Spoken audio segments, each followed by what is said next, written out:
चरण स्पर्श माँ, थैंक यू सो मच माँ, मुझे सोल पर्पस करने का मौका देने के लिए और हमारी प्यारी सी सोल फैमिली के प्रत्येक मेंबर को नमस्ते और ढेर सारा प्यार।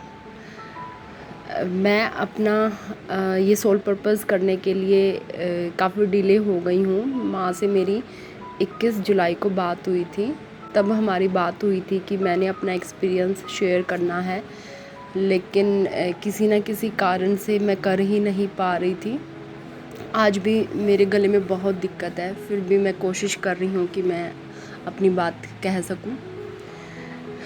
सबसे पहले तो मैं माँ ने जो नया मेडिटेशन बनाया हम सब के लिए, सोल कॉन्ट्रैक्ट, उसके बारे में बोलना चाहती हूँ।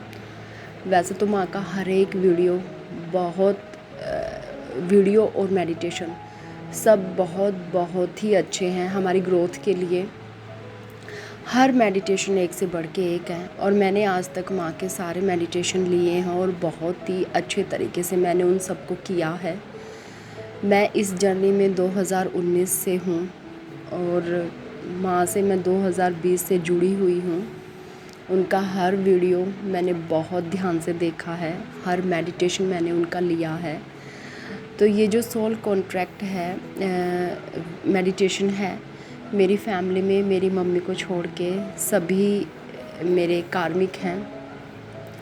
और मैं कुछ टाइम पहले मैं ये सोच ही रही थी कि इन लोगों से मैं छुटकारा पाना चाहती हूँ। मतलब मैं चाहती हूँ कि ये अपनी लाइफ जिए, मैं अपनी लाइफ जीऊँ। ऐसा मैं क्या करूँ, ऐसा क्या मेडिटेशन हो सकता है जिससे मुझे हेल्पफुल रहे ये सब चाहने में। और उसी वक्त माँ का ये वाला मेडिटेशन आया है और मुझे इतना अच्छा लगा कि डिवाइन ने मेरी बात सुन ली। और माँ तो सुन ही लेती है, हम सब की बातें अपने आप ही उन तक पहुँच जाती हैं। फिर मैंने इस मेडिटेशन को अपने घर के 5 मेंबर पे मैं अभी तक कर चुकी हूँ, 5 मेंबर के लिए। और मुझे माँ के इस मेडिटेशन के दौरान ही एक ऐसा विज़न आया था कि जैसे मैं खड़ी हुई हूँ, मेरे सामने एक बस है और वो बस लोगों से भरी हुई है, खचाखच भरी हुई है, छत पे भी हैं और मैं उसमें नहीं चढ़ रही, बाकी सब चढ़ रहे हैं और वो बस फिर चली जाती हैं और मैं उनको देखती रहती हूँ और मैं कहती हूँ अच्छा है, सब चले गए। तो बाद में जब मेरा मेडिटेशन फिनिश हुआ तो मुझे बहुत अच्छा लगा कि यस, यही तो मैं चाहती हूँ कि जो भी ऐसे लोग हैं जो थोड़े से एनर्जी वैम्पायर जैसे हैं, वो सब मेरी ज़िंदगी से चले जाएं। क्योंकि माँ ने अपने एक वीडियो में ये चीज़ बताई थी हमें कि ये हमारे लिए हमारी एनर्जी को सबसे ज़्यादा ड्रेन करते हैं। और मेरे घर में मेरी मम्मी को छोड़ के सब ऐसे ही हैं और मैं जॉइंट फैमिली में रहती हूँ, तो मेरी एनर्जी बहुत ज़्यादा ड्रेन होती है उन लोगों के कारण। तो मुझे ये सबसे बड़ा बेनिफिट हुआ इस मेडिटेशन से। और मैं थोड़ा सा और आप सबको बताना चाहती हूँ, शेयर करना चाहती हूँ। वैसे तो मैंने पहले भी माँ से जो भी कुछ अच्छा हुआ है मेरी ज़िंदगी में मैंने शेयर किया है। माँ से मैं फॉलो अप सेशन लेती रहती हूँ रेगुलर बेसिस और उनकी गाइडेंस लेती रहती हूँ। तो उन्होंने कम्युनिटी में भी पोस्ट की हैं वो सारी चीज़ें और बहुत सारे सोल सिस्टर्स मुझे जान जाएंगी। मेरे डीएम हैं, उनको कैंसर हुआ था और जब वो घर वापस आए थे हॉस्पिटल से तब मैंने माँ को ये बताया था और माँ ने कम्युनिटी में पोस्ट भी किया था। और उससे पहले मैंने एक वीडियो में आप सबसे ब्लेसिंग्स मांगी थी डीएम के लिए कि वो जल्दी ठीक हो जाएं। और सच में आप सबकी ब्लेसिंग्स से ये चीज़ हुई कि वो पूरी तरह ठीक हो गए और सच वो आज पूरी तरह ठीक हैं। थोड़ा सा मतलब ये है कि ट्रीटमेंट चल रहा है, वो है 3-4 साल तक कुछ दवाइयाँ चलेंगी। ये तो मैं तहे दिल से शुक्रिया करती हूँ हर एक soul sister and soul brother का उनकी ब्लेसिंग्स के लिए। इसके अलावा मैं कुछ और बातें शेयर करना चाहती हूँ। जैसे कि मैंने बताया कि मैं माँ से 2019 से जुड़ी हुई हूँ। जब मैं इस जर्नी में आई थी तो माँ के वीडियो सुन के मैं इतना सीख गई थी कि मुझे उनसे कंफर्म कराने से पहले ये कंफर्म हो गया था कि मेरे डीएम ही मेरे डीएम है। लेकिन फिर भी मुझे ठप्पा चाहिए था माँ का कि हाँ यही मेरे डीएम है। और उसके बाद मैंने माँ से कोई सेशन नहीं लिया था मैं माँ जो भी वीडियो में बताती थी उसको बहुत मन से मैं फ़ॉलो करती थी।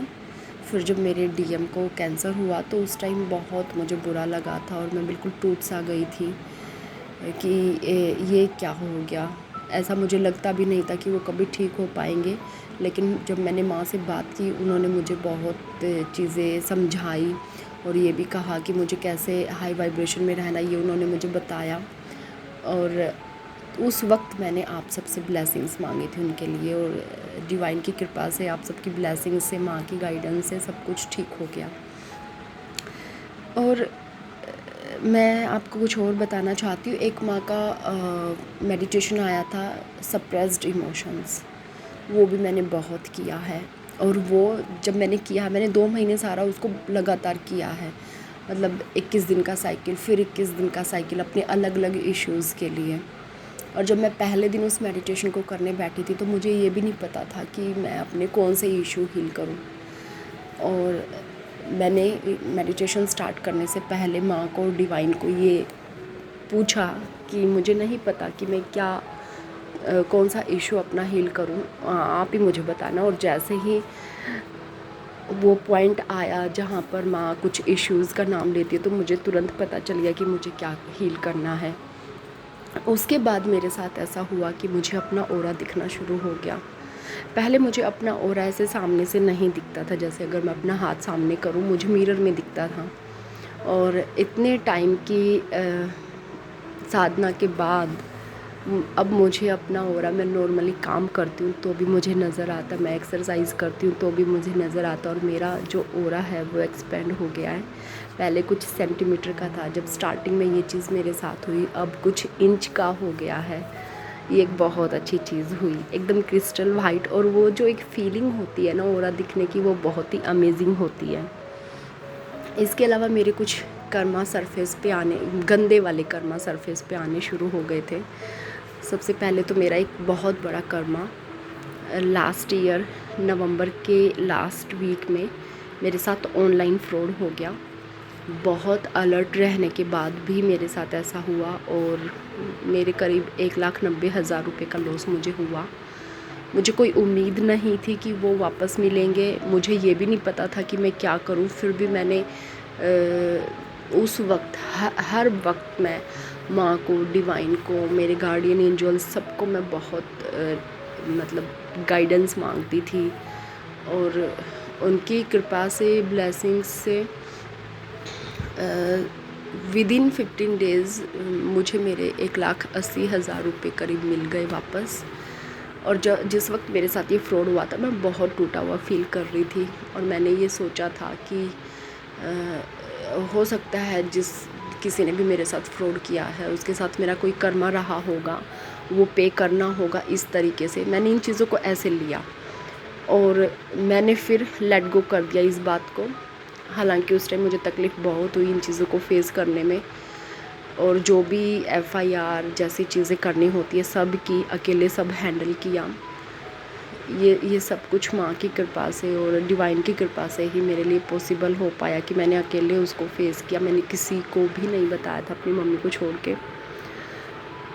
और उस फेज से भी मैं निकल गई ईज़िली, बहुत ईज़िली निकल गई मैं। जितना बड़ा ये मेरे सामने कर्मा आया था वो बहुत ईज़िली मैं निकल गई। उसके बाद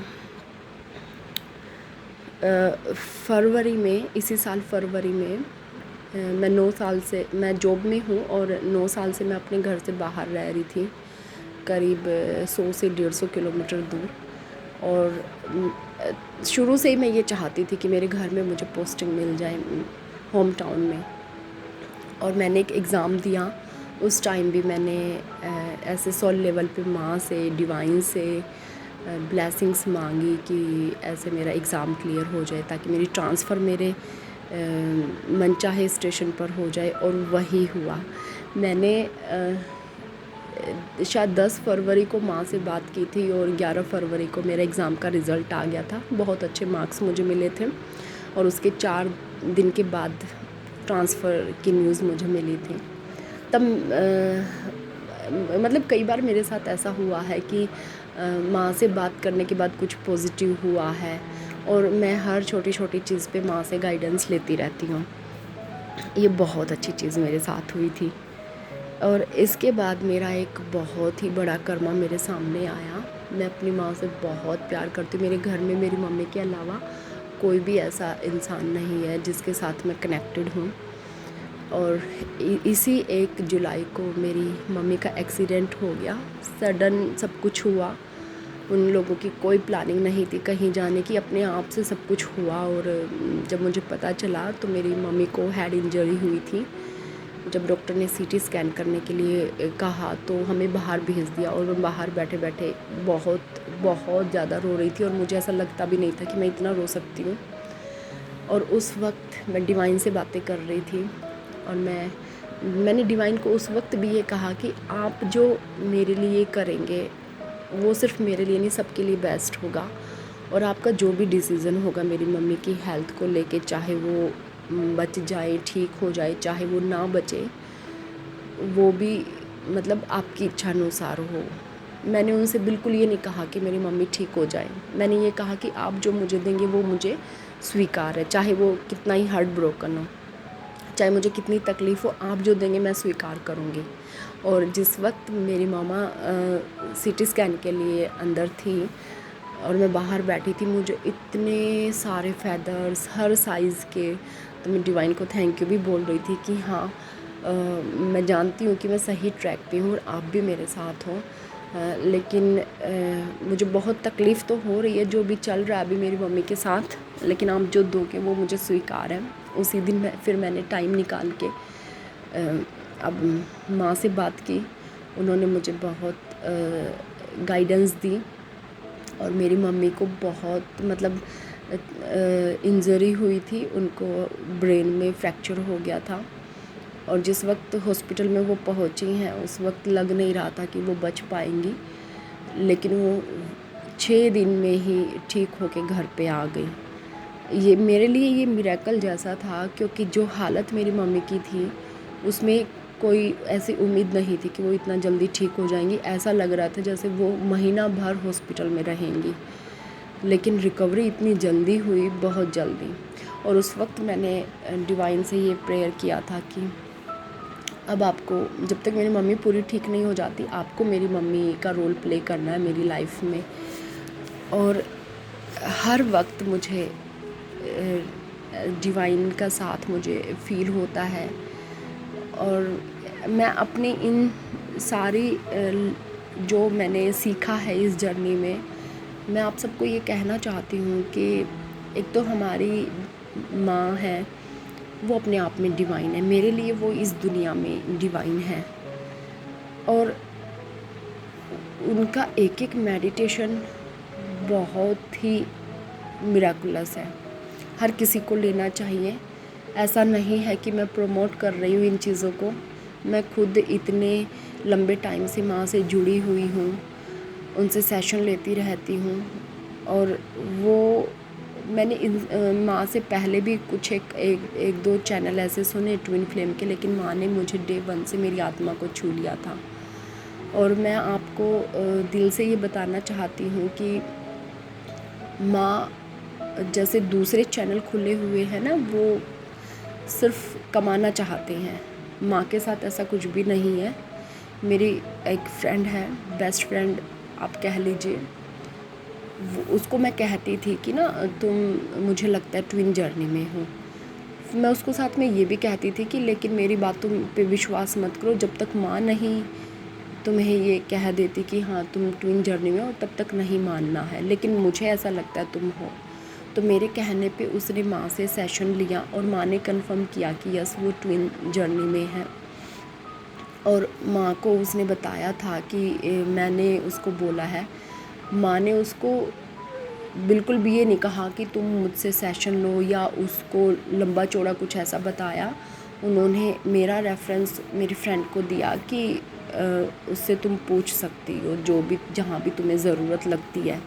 अदरवाइज़ कोई और बंदा होता जो सिर्फ पैसे के लिए ये काम करता है, वो तो उस जो मेरी फ्रेंड है उसको ऐसा बोलता ही नहीं कि तुम अपनी फ्रेंड से पूछो। वो तो सीधा ये सोचता चलो ठीक है तुम्हारा एक कस्टमर बन गया। और आज के वीडियो में भी माँ ने एक चीज़ बोली जो नया मेडिटेशन वर्कशॉप आ रही है उसके रेट्स को लेके कि बहुत ही नॉमिनल चार्जेस हैं। माँ ने एकदम सही बोला था। मैंने खुद इनर इंजीनियरिंग किया है सदगुरु जी का। मैंने शांभवी महामुद्रा क्रिया में भी दीक्षा ली है और उनका 40 दिन का मंडला प्रैक्टिस होता वो मैंने कंप्लीट किया है।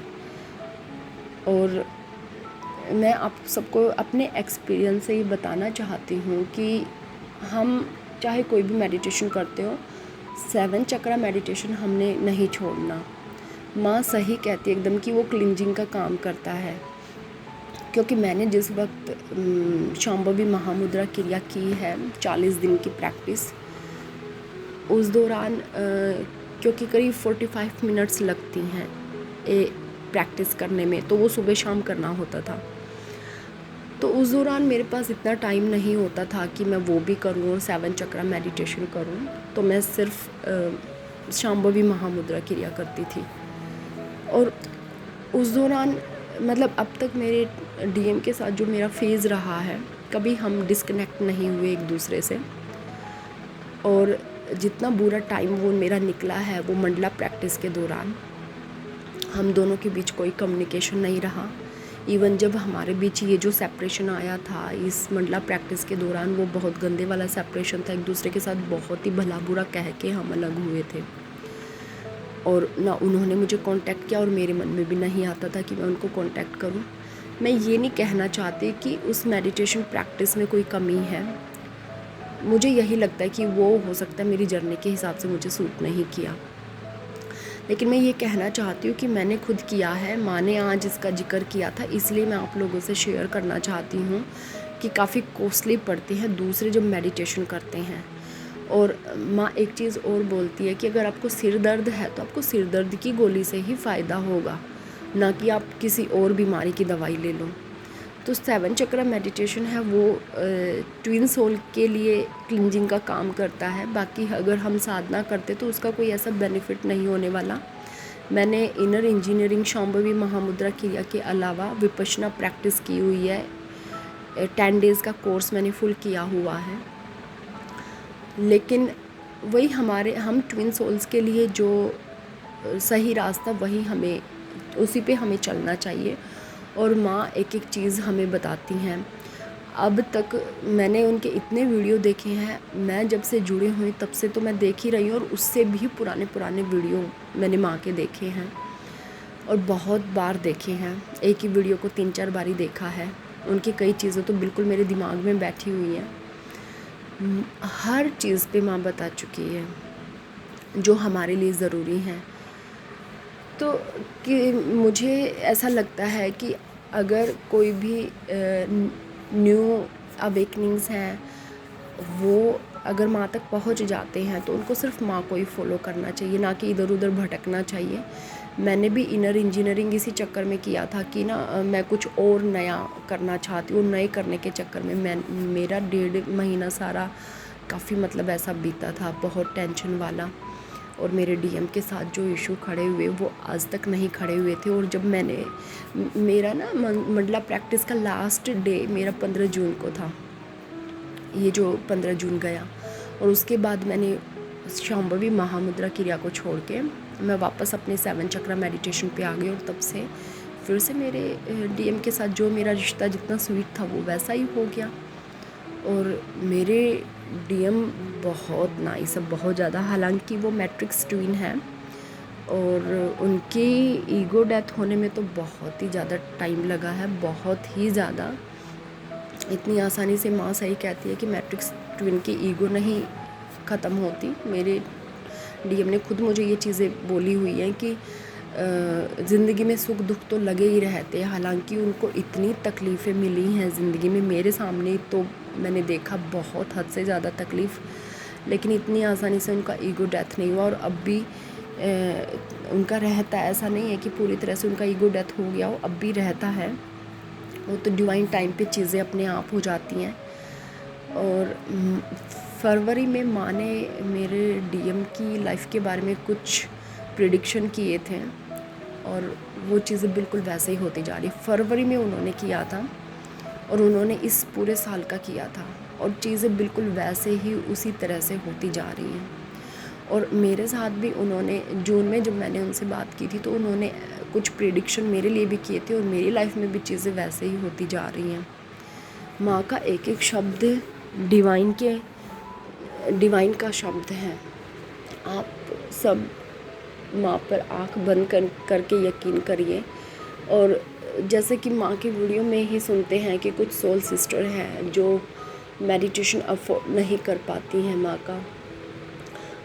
और मुझे ऐसा लगता है कि जब ऐसा किसी के साथ हो तो वो डिवाइन को ही प्रेयर करिए कि आप मेडिटेशन लेना चाहते हो माँ का, लेकिन नहीं समझ आ रहा कि कैसे मैनेज हों चीज़ें। आप ये चीज़ डिवाइन को बोलिए और उन्हीं से मांगिए ये सब, तो अपने आप ही रास्ता निकल आएगा। हर चीज़ आप डिवाइन से शेयर करिए, डिवाइन को अपना बेस्ट फ्रेंड बना लीजिए। आप किसी भी प्रॉब्लम के लिए बाहर झांकने की बजाय अपने अंदर झांकना शुरू करिए।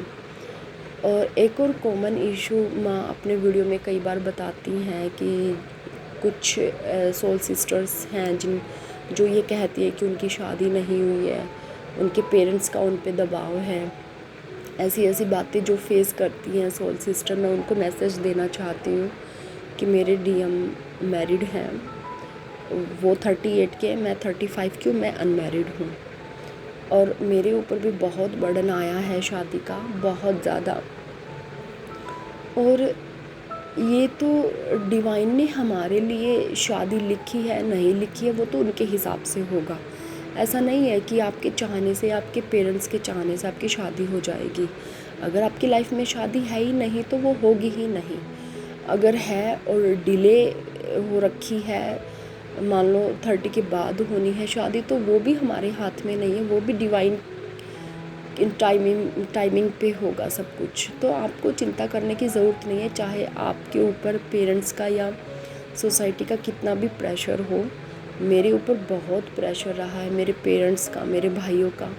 इवन मेरे शादी ना करने के कारण मैं अपने भाई भाभीयों की तरफ से प्रॉपर्टी को लेकर भी काफ़ी इश्यूज़ फेस कर रही हूँ। इन प्रॉपर्टी के कारण, क्योंकि मेरी शादी नहीं हुई तो उनको ये लगता है ये अपना हिस्सा ले लेगी प्रॉपर्टी में। मेरे भाई ने 1 साल हो गया अब उन बातों को, मुझे रात को 8 बजे घर से निकालने की कोशिश की थी। इसके अलावा भी वो टाइम टू टाइम खूब लड़ाई झगड़ा करते हैं, मुझ पे तरह तरह के लांछन लगाते हैं, मुझे कैरेक्टरलेस साबित करने की भी कोशिश करते हैं। इवन मेरे पापा भी उन्हीं की साइड हैं, मेरी मम्मी के अलावा कोई मेरी साइड नहीं है मेरे घर में।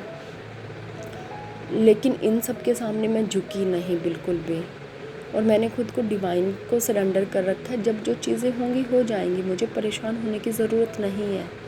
मेरे पापा ने मुझे यहाँ तक कह दिया था 4 साल पहले, आज से 4 साल पहले, कि तूने हमें समाज में मुंह दिखाने लायक नहीं छोड़ा। जबकि ऐसा कुछ भी नहीं है मेरी ज़िंदगी में जिससे वो ये लाइन बोलते। मैं वर्किंग हूँ, अपना काम से मतलब रखती, कोई फालतू इधर उधर नहीं जाती, कोई फालतू के फ्रेंड सर्कल मेरा नहीं है। और फिर भी मतलब मेरे फादर ने ये चीज़ बोली, मतलब उन लोगों ने मुझे इतना हर्ट करने की कोशिश की है ताकि इन चीज़ों के दबाव में आके मैं शादी कर लूँ, लेकिन मैं झुकी नहीं उनके सामने। और अब जब ट्विन जर्नी है, कई बार मेरे डीएम के साथ भी ऐसी चीज़ें हुई हैं हमारे बीच में कि उससे ये लगा कि जैसे मैं कहीं और शादी कर लूँ, लेकिन मैंने नहीं स्टेप उठाया, ना मैंने इस बारे में सोचा, क्योंकि वही है कि हमारे पास फ्री विल है। हम जो स्टेप उठाएंगे उसमें डिवाइन नहीं कुछ करेंगे। डिवाइन तो हमारे सामने सिचुएशन रख देंगे, हमारा काम है कि क्या डिसाइड करना है। तो आप प्लीज़ सोसाइटी की नज़र से और अपने पेरेंट्स की नज़र से ये चीज़ें देखना बंद कर दीजिए कि हमारी शादी नहीं हुई है, क्योंकि हम फिर से उन्हीं चीज़ों में फंस जाएंगे जिनके कारण हम आज अपने मेडिटेशन प्रैक्टिस कर रहे हैं, अपने कर्मा रिलीज़ कर रहे हैं। तो आपको खुद डिसाइड करना है, आपको इतना कैपेबल खुद होना चाहिए कि आप सही और गलत को सोच सको, हमारी जर्नी के लिए क्या बेनिफिशियल हो उसके बारे में आप सोच सको। तो बस मैं यही सब आप सबको कहना चाहती थी। थैंक यू सो मच मुझे सुनने के लिए, और थैंक यू सो मच माँ मुझे ये अपॉर्चुनिटी देने के लिए। हालांकि मैंने बड़ी देर कर दी ये अपना सोल पर्पस करने में। आप सब मुझे और मेरे डीएम को ब्लेसिंग्स दीजिए, क्योंकि हम दोनों की लाइफ में कुछ ऐसी सिचुएशन बनी हुई है जैसे कि हमारा परमानेंट रीयूनियन हो सकता है। तो आप सब अपनी ब्लेसिंग्स दीजिए, जैसे आपकी ब्लेसिंग्स ने पहले मेरे डीएम की लाइफ को इतना अच्छा बना दिया था कि वो कैंसर जैसी बीमारी से ठीक हो गए। तो आपकी ब्लेसिंग्स अब भी हमें लगे वैसे ही इतने अच्छे तरीके से। Thank you so much and love you all. Thank you so much माँ, लव यू सो मच माँ, love you universe, thank you universe.